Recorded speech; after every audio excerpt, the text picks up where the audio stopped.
Whenever I reach for my Miyoo Mini Plus, I can't help but think about the missed opportunity that I had to get my hands on a Miyoo Mini, at least the original one or the V2. I just missed the boat. And when I finally got ready to actually buy that, it was sold out because of issues with the manufacturer and the screen and all this and that. And my only option was to go with scalpers. And the last thing that I want to do is to pay scalpers for a product. So I said, you know what, screw it. I'll just go with the Miyoo Mini Plus, and I have loved it ever since.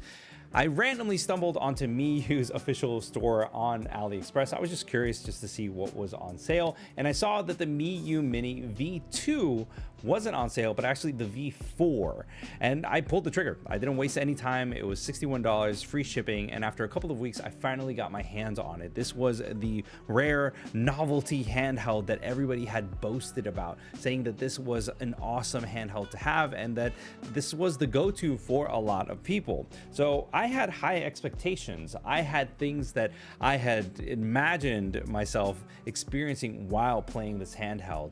And there were some things that I really loved with my experience with it, but it just didn't live up to the expectations. This video is brought to you by our partner, Mint Mobile.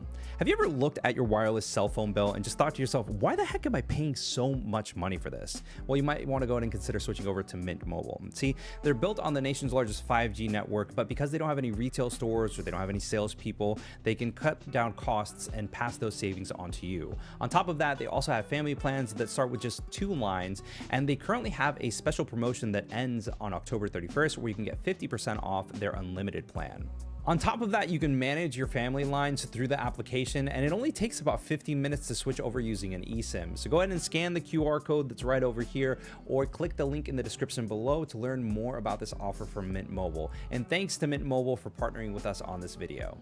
Now, I do want to go ahead and let you know a bit of a disclaimer, so to speak, that I am looking at the Miyoo Mini V2 as someone that has played on the RG35XX and the Miyoo Mini Plus before playing the Miyoo Mini. Now, the Miyoo Mini V1 and V2, those originally came out before the Miyoo Mini Plus. So a lot of people, they kind of grew into the handheld, whereas in this instance, it's kind of like the equivalent of getting a DMG Game Boy and then going into a Game Boy Micro. It's just the difference is so vast in size and comfort that it kind of left an impression on me that I just didn't expect. I originally thought that this was going to be an awesome experience in terms of gaming on a handheld form. But the more that I tried to game on the Miyoo Mini V4, the more I realized that I just preferred the Miyoo Mini Plus overall, or the RG35XX. The size of that just feels better in my hands. I mean, I have larger hands, so overall it just felt better by comparison. Now, my Miyoo Mini V4 came in this cute little tiny case, and inside of that you do get a USB-A to USB-C. Then there is a MicroSD card reader that's here, as well as a 64GB MicroSD card that is not the fastest. I always recommend going with either a SanDisk or Samsung A2 SD card. That way you get the fastest read and write speeds on there, and things just overall perform better over the longevity of your gaming time. And then obviously the handheld itself with a little bit of documentation. As of right now, the Miyoo Mini V4 is currently sold out on Miyoo's official page on AliExpress. And yeah, you could probably find it through scalpers on who knows what websites, and they're going to charge $20, $30, or even $40, if not more, to get your hands on this handheld. Personally, if you have the Miyoo Mini Plus or the RG35XX, I don't think that it's worth it, and I'll get into a little bit more why, but overall, I would just go through official channels. If you're interested in it, just keep an eye on the page and you'll get your hands on it for $61 instead of $100. Now, the Miyoo Mini V4 is actually very similar in terms of the face button layout to the Miyoo Mini Plus, and this is something that you've seen across all of the Miyoo Mini models that are out there. But in terms of everything else, the I/O is very similar. You have your USB-C port, you have your SD card slot, 3.5mm jack. Over on the side, instead of a volume rocker, you have this actual dial that's very reminiscent to the original Game Boy. And then on top, you have your power button, LED indicators. On the back, you have your shoulder buttons, and there is is a removable battery that you can go ahead and change out. This is obviously smaller than the battery in the Miyoo Mini Plus. This is 2000 milliamp hours. And then in the front, you have your D-pad that feels great. Then you have your menu button, your face buttons, Y, X, B, A, and then start and select. Overall, this feels great. It just, you can tell in terms of like holding it that the Miyoo Mini Plus, it just feels nicer, at least for me. I have rather large hands by comparison to some people, and this just, I don't know, it feels a little uncomfortable. There really isn't too much of an ergonomic feel to these shoulder buttons themselves, whereas with the Miyoo Mini Plus, there's a little bit of a lip here to kind of go ahead and run, and then there's also the whole curve that's here that I prefer, especially over the RG35XX. This just feels much more comfortable to hold in comparison to the Miyoo Mini V4. I've touched on the whole screen issue in my comparison between the RG35XX and the Miyoo Mini Plus, and it turns out the same issue is also here with the Miyoo Mini V4.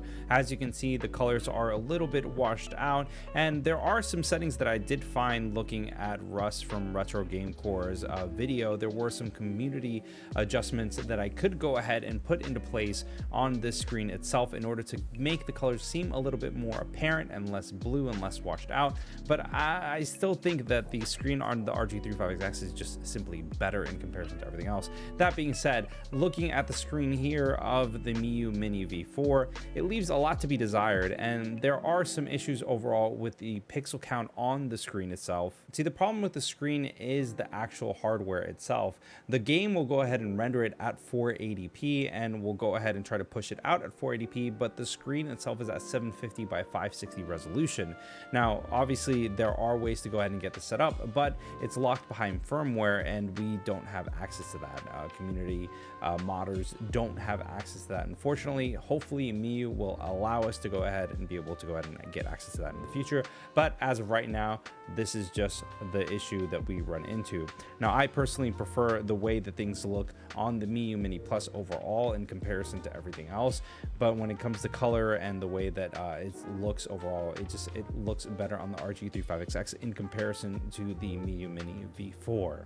Now, after implementing the community settings that were put online, it seems like the colors overall seem a little bit nicer, but I still think that the overall look of the RG35XX in comparison to the Miyoo Mini V4 is just, it's night and day. Like I said in my comparison between the Miyoo Mini Plus and the RG35XX, when it comes to screens like this, there's only so much that you can go ahead and do. The hardware is really just there for what it is, and whenever you push one sort of color spectrum or one aspect of the screen itself, you're going to have to give something else. So it's a give and take whenever you're adjusting any of the settings for any of these screens at all. So there's no way that you can get a perfect representation of the screen if it just didn't ship or doesn't have the physical capabilities of providing that look that you want in the game itself. Now, when it comes to the stock OS on the Miyoo Mini V4, it does the job. It pretty much has everything that you would expect. You have your recent games, favorite games, you have your RetroArch, which is readily available to you, apps on here, as well as settings. In apps, you can find a couple of things that are here, as well as Super Mario 64. It isn't the best running thing in the world, but it does the job when it comes down to it. One of the things that I do miss in the settings, and this is me coming from the Miyoo Mini Plus to the Miyoo Mini V4, is Wi-Fi. There is no Wi-Fi here at all whatsoever, which leaves a lot to be desired, at least for me, because I do like the functionality that's there and being able to go ahead and connect to retro achievements, get everything connected over the air, doing Pokemon trading, things like that. So it's one of the things that that I miss overall, but it isn't a deal breaker. If you are planning on playing by yourself and you know, just experiencing these games on the go, then this is not going to be a deal breaker for you. Obviously, you can adjust the hue, luminance, saturation, and contrast on the screen itself. And overall, it has everything here that you would want. Now, you don't need to install Onion OS on this piece of hardware, though if you do, it does unlock a lot of potential and a lot of extra features that are readily available for this that just, I don't know, just adds a nice layer of paint to it. Obviously, if you want to go ahead and go into your individual games, you can go ahead and do that. It's all separated by platform. Once you go ahead and go in, everything is listed here, and then you can start the game up if you wanted to go ahead and play that, you can. If you push the menu button, you have your save states, you have your load states, and your native menu, as well as your the way to exit the game. When you go into your native menu, this looks a little bit more like RetroArch, so you're going to have a lot of the things that are readily available for you here, including cheats as well as different options and managing core and so on and so forth. But it's pretty straightforward when it comes down to it. You don't have to mess with any of this stuff, by the way. If you just want something that works right out of the box, this is a great piece of software on a great piece of hardware that just does the job. Now, I prefer to go ahead and have Onion OS on this piece of hardware. It's just something that unlocks a lot of extra features that are readily available to you, and you can go ahead and use them however you want. Of course, you have your favorites, you have your games, as well as apps. And in apps, there's a quick guide that you're going to run into when you first boot up Onion OS, and it'll kind of guide you through all of the shortcuts and the different features that are there, as well as a package manager. And from here, you can toggle on different ROMs, you can go ahead and toggle on different applications, and so on and so forth. There is an activity tracker that I have set up here. RetroArch is readily available. There's this search function that is awesome if you have a bunch of games, which you are going to get a bunch of games that's shipped with this, that you just, if you want to find something, it just makes it a lot easier. For example, if you wanted to go ahead and find, let's see, Metroid, for instance, you can just go ahead and type that out, and from there it'll go ahead and search, and it'll find all of the games that are there that are Metroid, and it'll divide it up by the different pieces of software or ROMs that are there. And from there, it just goes ahead and you go in, you start playing the game, boom, it just works and is readily available. Now, there are a ton of features that are here.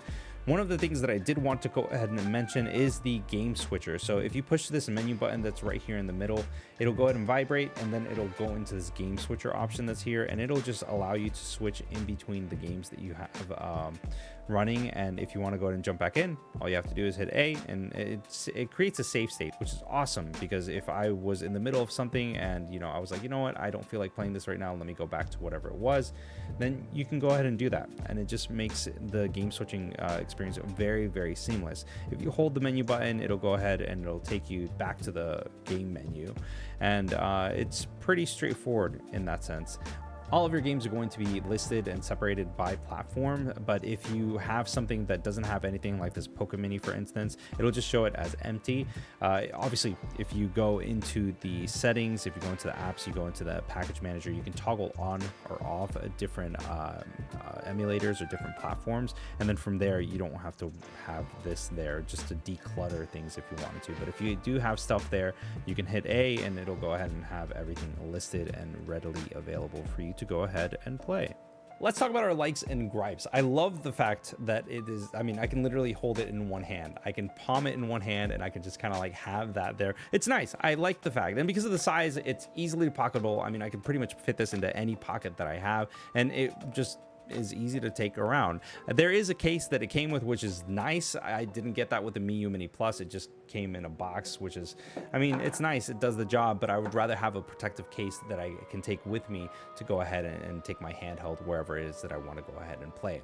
I love Onion OS on here. The original OS that does come on this handheld is fine, but if you want to go ahead and take it up a step further, I would recommend getting Onion OS. Very easy instructions, they're down in the description below. Let's talk about our gripes. So because of the form factor, because of the size, it feels like it's very delicate. And yeah, it came with a case, but I feel like even with that, like taking it out into the wild, I feel like I'm accidentally going to drop it or whatever it may be, and that it's going to break.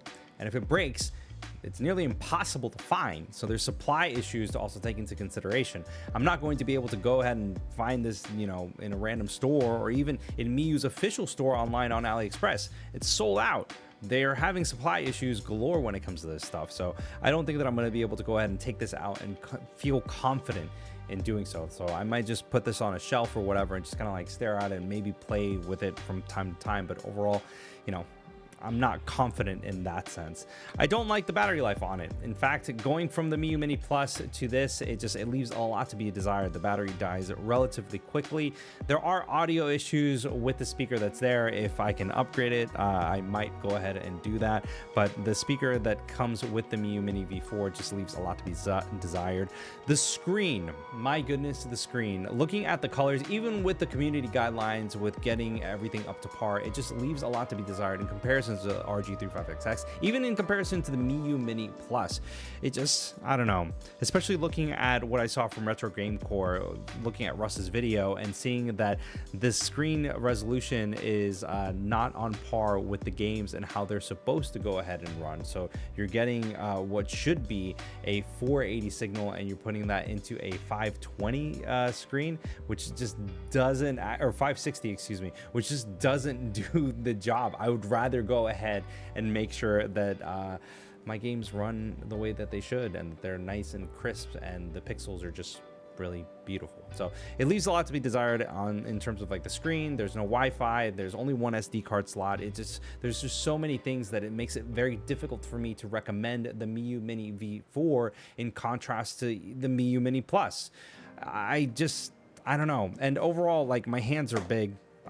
Sorry guys, my hands are big. It doesn't feel comfortable to play the Miyoo Mini V4, and it actually kind of reminds me of the RG Nano a little bit. It's doable, you can make things happen with it, but it isn't something that I want to play for long extended periods of time, in contrast to the Miyoo Mini Plus or the RG35XX. So if you want to go ahead and get this, if there's anyone that I would recommend it to, it would be to somebody that's getting into emulation, but that has smaller hands than me and doesn't care for Wi-Fi, doesn't care for retro achievements, doesn't care for HDMI out, things like that.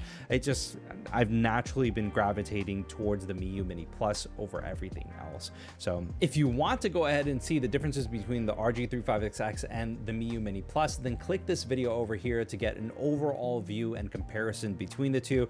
And personally, I would always recommend the Miyoo Mini Plus over anything else. So click this video over here to see my overall review of that. And until next time, guys, I'll see you on the next one. Peace.